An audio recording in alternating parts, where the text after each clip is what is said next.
This is lecture 5B. Today we're going to start with the definition of temperature. Temperature is a measure of the average kinetic energy of the molecules of a particular sample that you're looking at. So if you have a substance that's made up of molecules or atoms or ions and it's at a high temperature, that means each of those ions, atoms, or molecules must have a high kinetic energy, which means they're moving very, very fast, either straight line motion, rolling motion, or vibration motion. But in any case, they have a high amount of kinetic energy because of their rapid motion. If you cool a sample down, that means the motion of the molecules is going to decrease and they'll have less kinetic energy. And if this is the true definition of temperature, that means it must make sense that if the molecules are cooled down enough and their molecular motion gets so slow that they're going to eventually stop. And if the molecules stop moving, that means you have reached the lowest possible temperature. So scientists believe the lowest possible temperature is the temperature where molecular motion stops. And we've never reached that point, but we've actually extrapolated curves in order to predict what that value is. And we believe the lowest possible temperature is negative 273.2 degrees Celsius. If we realize that temperature has a lowest possible value, then we can actually make up new temperature scales which allow the lowest possible value to be 0 instead of some number like negative 273.2. So any scale in which 0 is the lowest possible value is called an absolute scale. And so an absolute temperature scale was derived. It's based on the Celsius temperature scale. We call it the Kelvin scale. And it's a temperature scale in which 0 is the lowest possible value, lowest possible temperature. And because it's related to the Celsius temperature scale, all we do is we take our Celsius temperature, we add 273.2 to it, so that when we get down to negative 273.2, the answer would come out 0. So the way you calculate a Kelvin temperature is by taking your Celsius temperature, adding 273.2. If you notice when we're talking about a temperature in Kelvin, there's no degree sign. Absolute scales don't have the degree sign in them, so a temperature would be something like 300 Kelvin, not 300 degrees Kelvin. The lowest possible temperature, which is the negative 273.2 degrees Celsius or 0 Kelvin, is now known as absolute zero. That's the lowest possible temperature you can reach. When we were talking about gas pressures in a previous lecture, we defined a term called standard pressure. And scientists have agreed that if you have a gas and its pressure is equal to the pressure on Earth at sea level on a nice spring day, which is 1 atmosphere, we would call that standard pressure. We have a similar thing for temperature. We have a standard temperature. And standard temperature is actually defined a little bit differently. It's a little bit easier to come up with a standard temperature if you make something that's easy to replicate. And they've decided that standard temperature should be the normal freezing point of water. So if you have a gas and it's at 0.0 degrees Celsius or 273.2 Kelvin, we call that standard temperature. Now, in the last lecture, we derived two relationships, one between the volume of a gas and the quantity of gas present. That's a direct relationship. The other between the volume of a gas and the pressure of a gas, that's an inverse relationship. Those were Avogadro's and Boyle's laws, respectively. Today, we're going to talk about experimental work that related the volume of a gas with temperature of a gas, and that law is now known as Charles' law. It was the French chemist Jacques Charles that did the work to show that the volume of a gas is directly proportional to its temperature, provided the pressure and the quantity of gas do not change. If you want to write that algebraically as a proportionality, we would write V is proportional to T. As an equality, we would replace the proportionality sign with an equal sign and a constant, and so Charles' law can also be expressed V equals KT.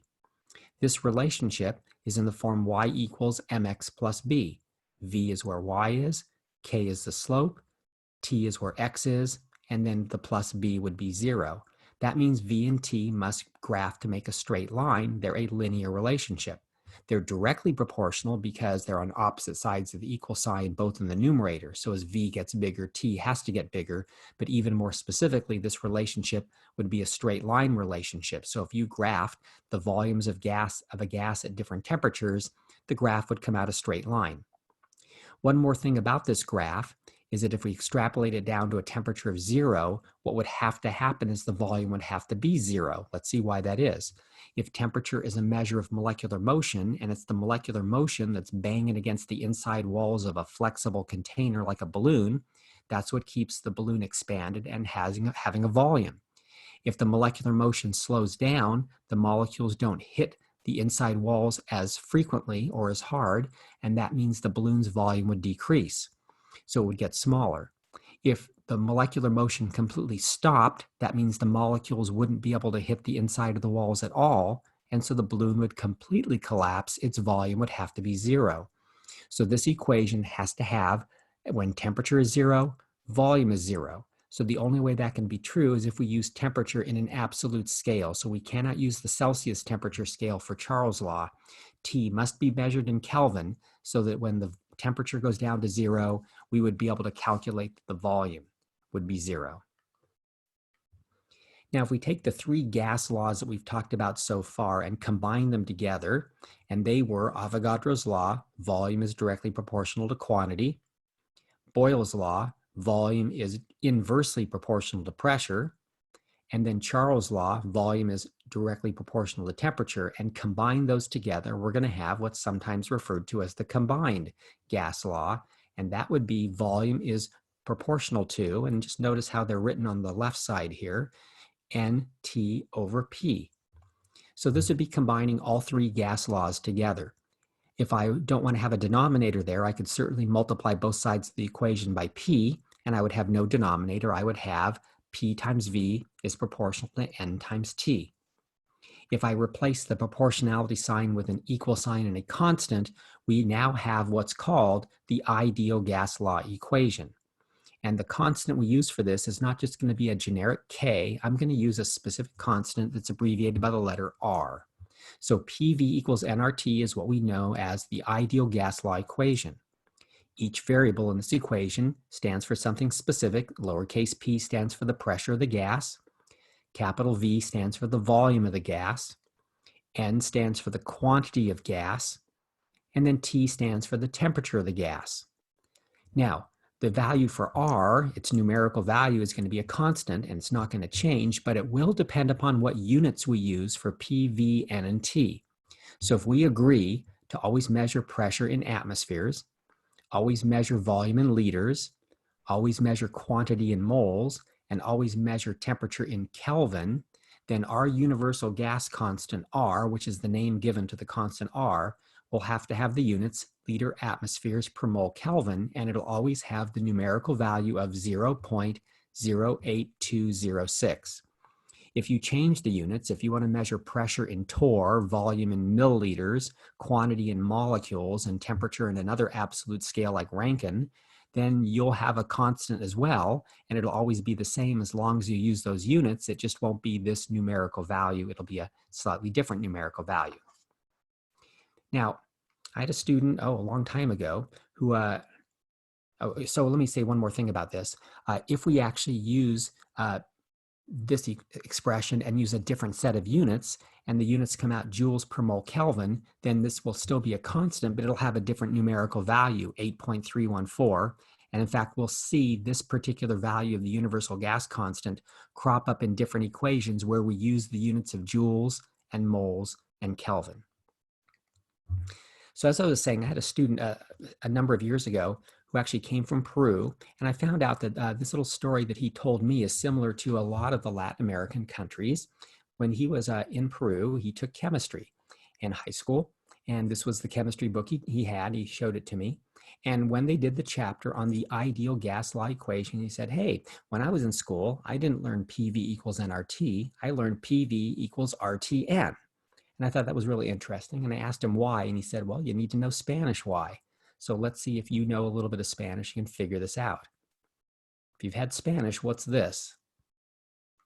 It is pavo. What's this in Spanish? Raton. Pavo y raton. The equation is written so that you can just remember it's the turkey rat equation. So if you understand Spanish, then you should be able to derive the ideal gas law equation easily. And if you don't know Spanish, pretend I didn't say that. So for this particular relationship, why it's important is if you know PV equals nRT, you can derive all of the individual gas laws that we've talked about, like Avogadro's law, Boyle's law, and Charles' law, or any other relationship involving pressure, volume, quantity, and temperature. And let me show you how that works. Let's say we want to know the relationship between pressure and temperature, which is actually a quantified relationship. It's actually called Gay-Lussac's law, but we haven't talked about it in this chapter. But if you want to know if pressure and temperature are directly or inversely related, what you would want to do is you would want to take the ideal gas law equation and make sure that every other variable in the equation is held constant. So what are the other variables in this equation? Volume and quantity.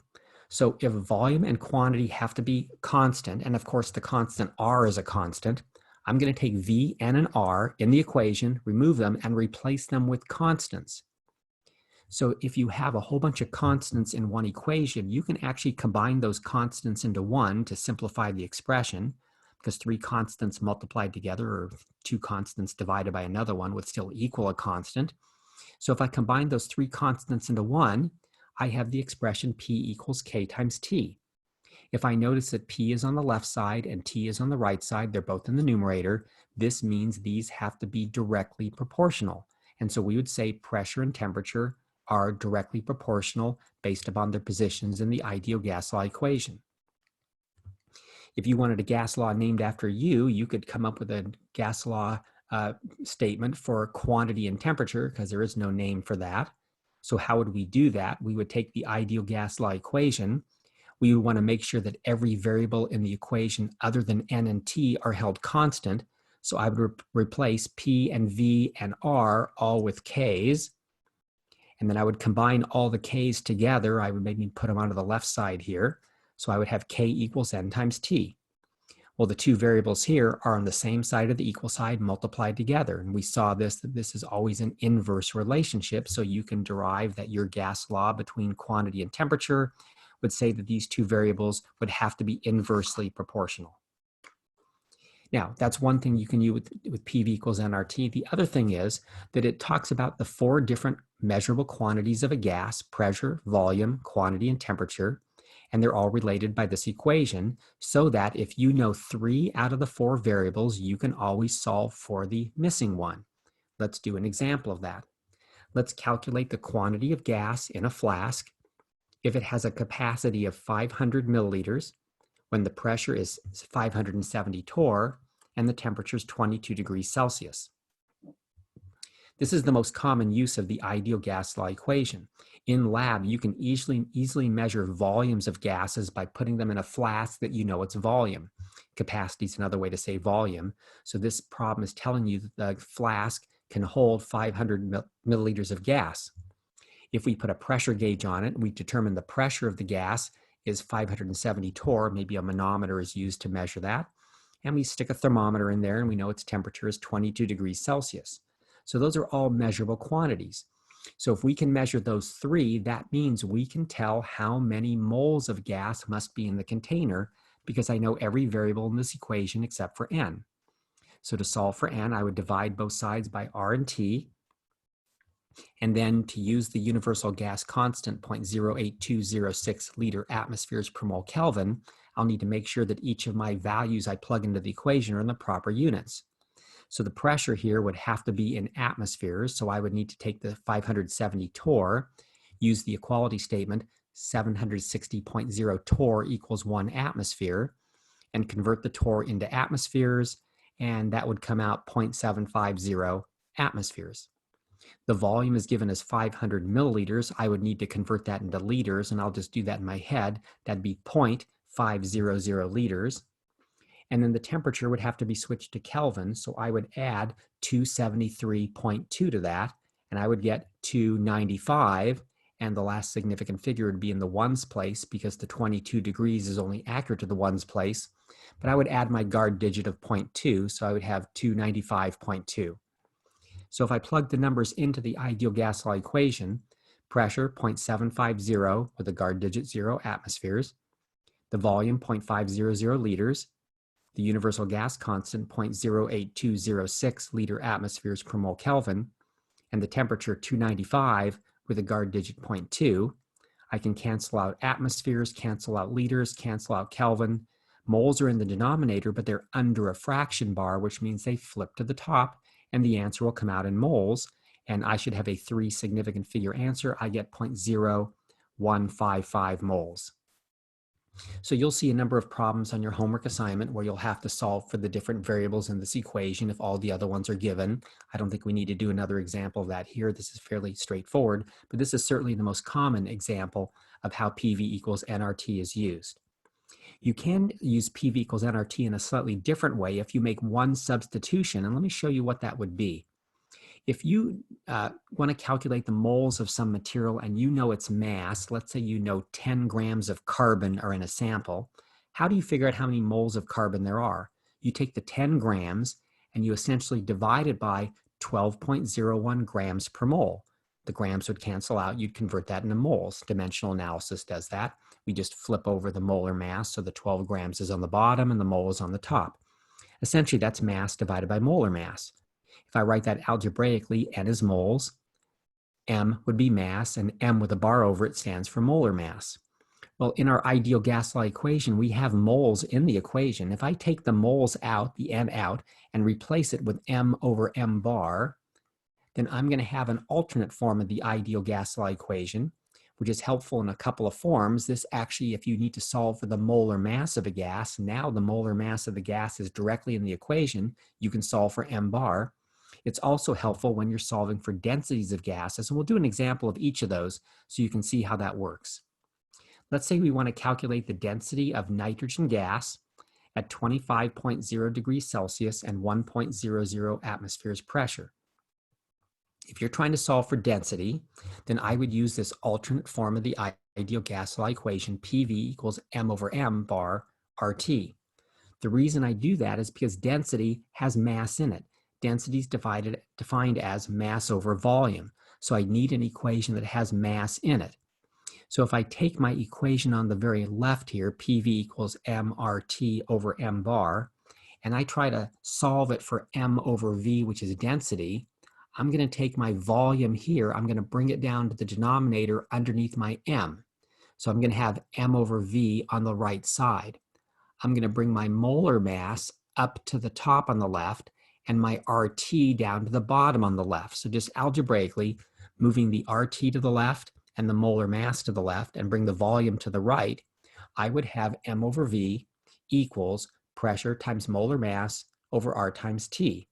And because M over V is density, that means the density will be the pressure of a gas multiplied by its molar mass, which you'd figure out from the periodic table, divided by R divided by T. So the pressure is 1.00 atmospheres.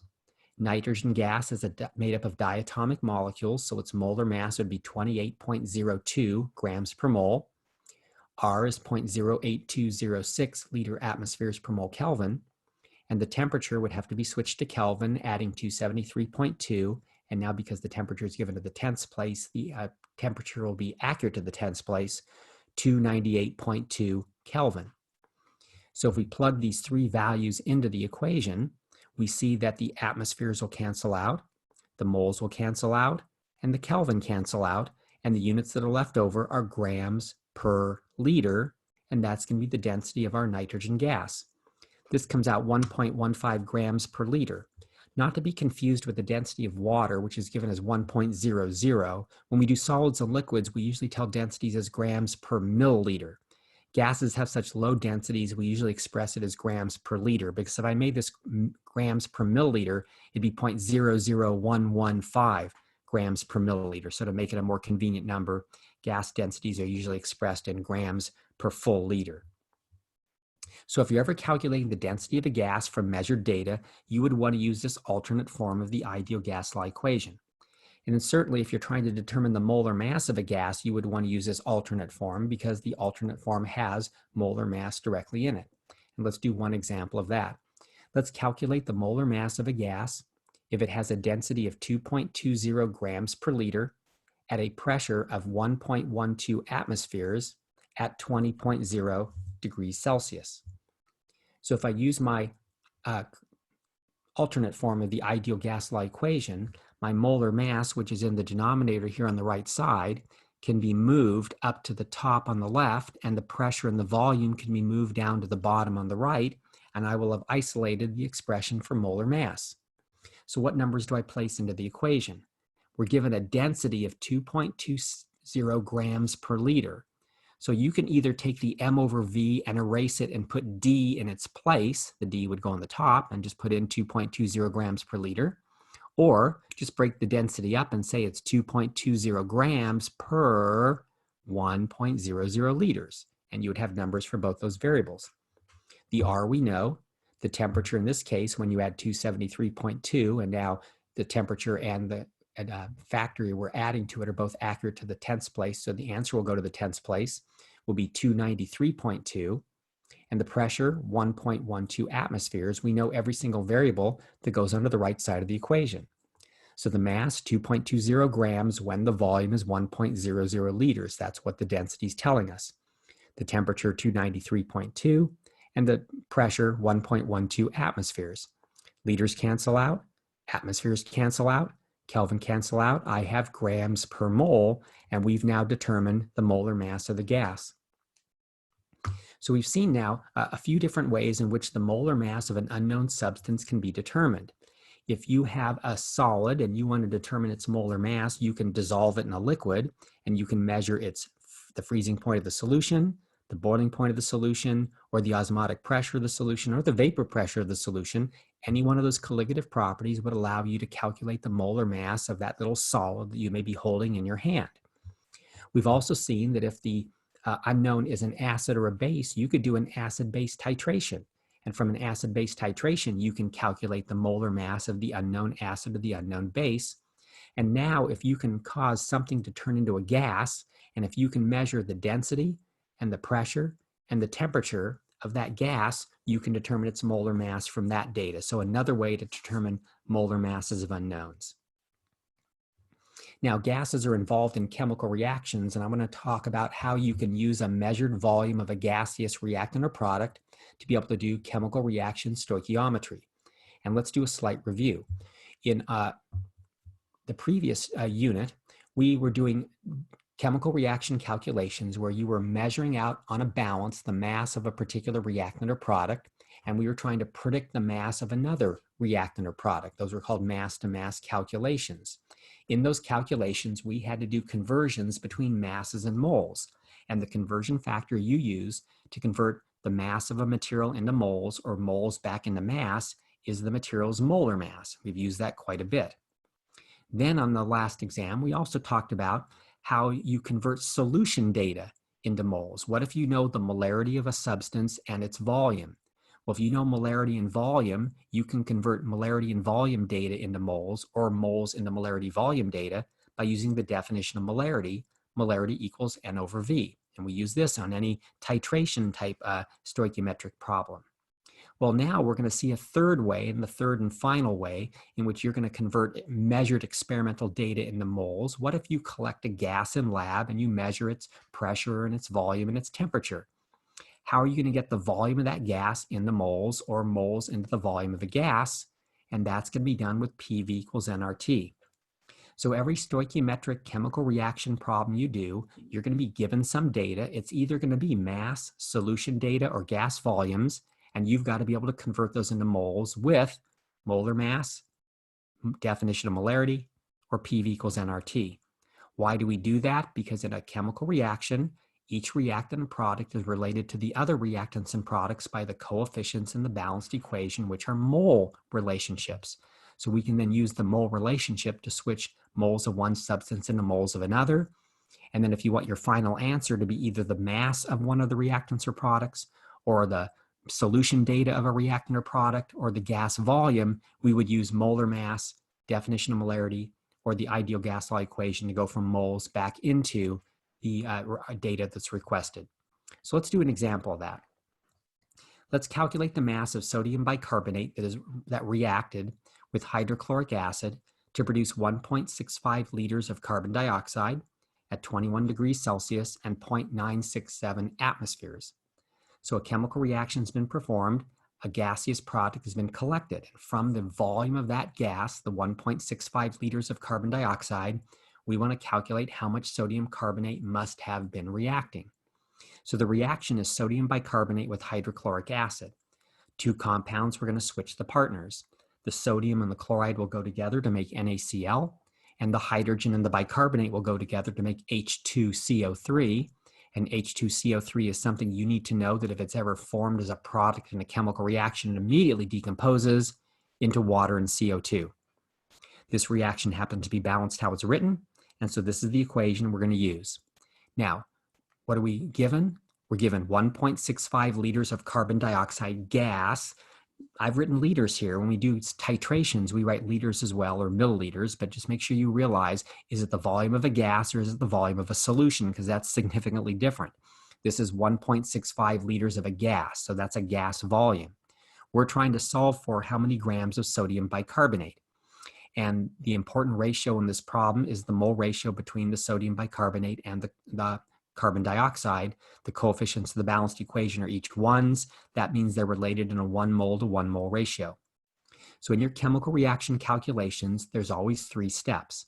The first step is convert given information into moles.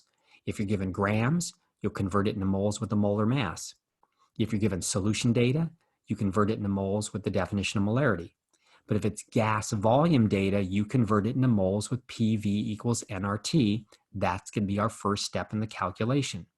So if I isolate moles in PV equals nRT, the number of moles are going to equal PV over RT.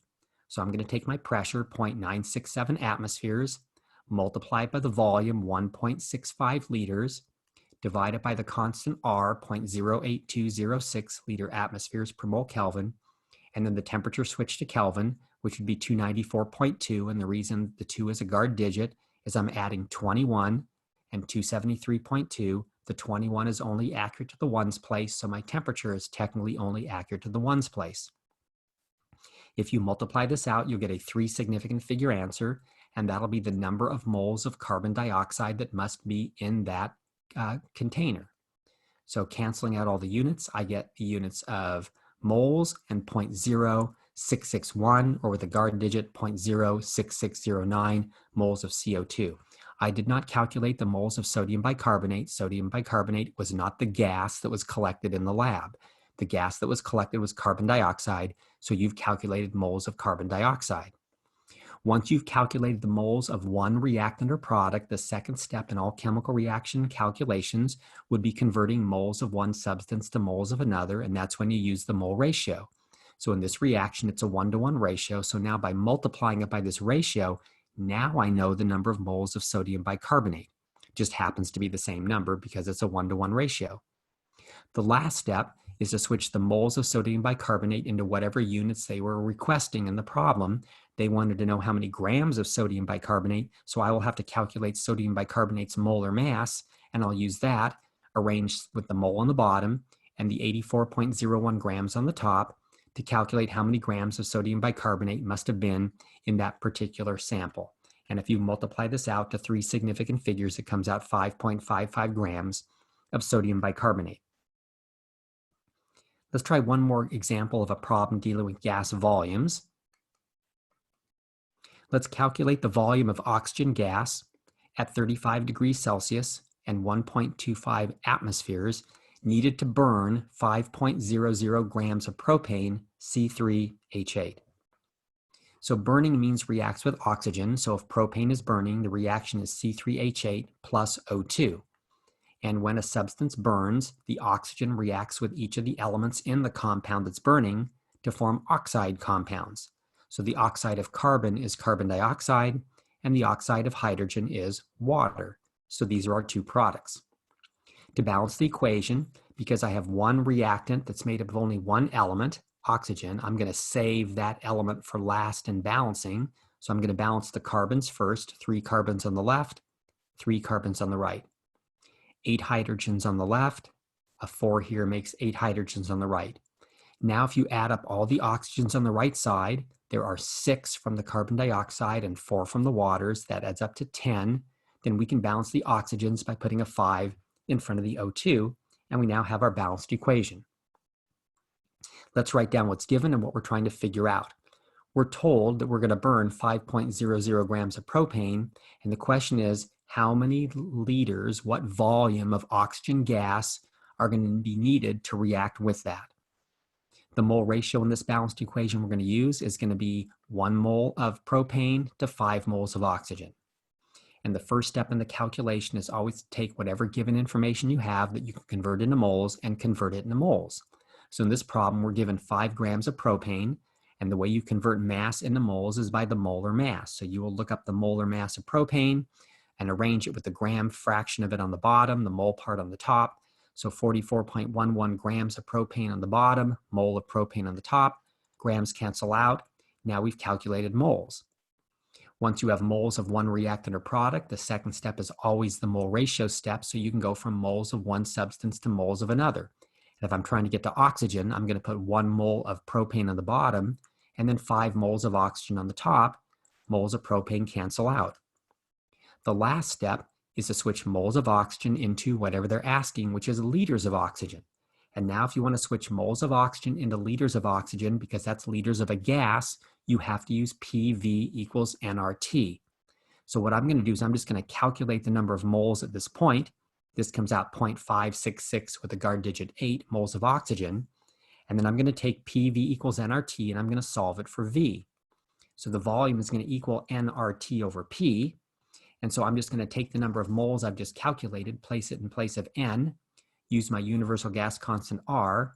The temperature is going to have to be switched to Kelvin, so that turns out to be 308.2 Kelvin, the 2 being a guard digit, and the pressure 1.25 atmospheres. Still a 3-step process, right? Switch the given information into moles, do the mole ratio, but then the third step just isn't quite in a row, so we had to do it separately, but the third step still is switch moles of the final material into whatever units they want. In this case, the moles cancel out, the atmospheres cancel out, and the Kelvin cancel out, and we have our answer in liters, which comes out 11.5 liters. So therefore, you would need 11.5 liters of oxygen at 35 degrees Celsius and 1.25 atmospheres pressure to exactly react away the 5 grams of the propane. Let me do a part B to this problem. We've calculated that it takes 11.5 liters of oxygen to burn this propane. What if I were to ask you something else? What if you knew, and this is true, that air is 20.9% oxygen by volume? Could we calculate the volume of air at 35 degrees Celsius and 1.25 atmospheres needed to burn the 5.00 grams of propane? So we've calculated how much oxygen you need to do this. It's 11.5 liters.